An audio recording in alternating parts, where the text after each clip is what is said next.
Exactly. So what he would do is, why I like to bring people here, is because look at him. This is the Son of God in all his glory. But if he, and the Son of God, had all his power, all his glory, all his majesty that he could have had, if even he returned to the Father just like this, with absolutely nothing, Correct. then what purpose are we chasing in this life? What are our purposes? Like, yeah, we can have nice clothes, but guess what? We can't take it with us when we go up there. Exactly. Correct. So that's also the understanding of the narrow path. That's why I said when we go up to the Mount Olives, Yes. there's 3 routes you can take. You can take the flat route, you can take a car, you can take a bike, you can take all this heavy stuff, you can get a ride up there. But the reason why I take that middle path is because this is a narrow path, and the meaning behind that is this. When you're taking those stairs up, if you have all this heavy weight on your back, if you have all this heavy stuff, if you're taking up there, you're not gonna make it up that stairway. If you carry it too much, it's gonna be too much for your body to process. So if you want to go the narrow path is realizing that the best way and to find life and salvation is to drop your load. Realize that all this stuff, if you're trying to get to heaven, the best way to do is to lighten your load, because all that stuff you want to carry with you and all this stuff is going to go and pass by.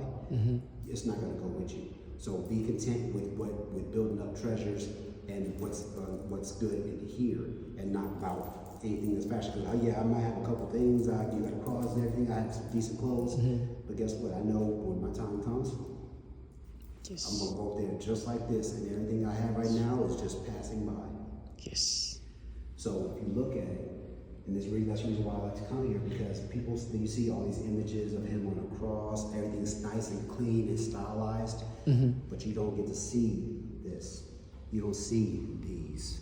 You don't. It's just like doubting Thomas, where it says, "I will not see unless I put my hands in his side, unless I put my finger in his side and my fingers in his wounds in his hands." And when he says, "Come, put your fingers in my wounds, put your fingers in my sides, put your finger right here." Yes. Believe.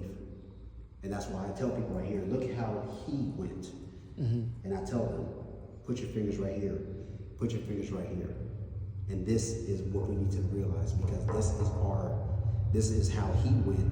So what is our purposes in this life? And this is actually something that he actually taught Mary, as far as understanding a parable. You're not going to see these in the scriptures, because it was actually written in the Gospel of Mary. But since the churches wanted to bury the testimony of Mary, so Mary was with the disciples, and she asked him. It says, "Lord, tell me, how would you describe your disciples? How would you consider your disciples? How do you want your disciples to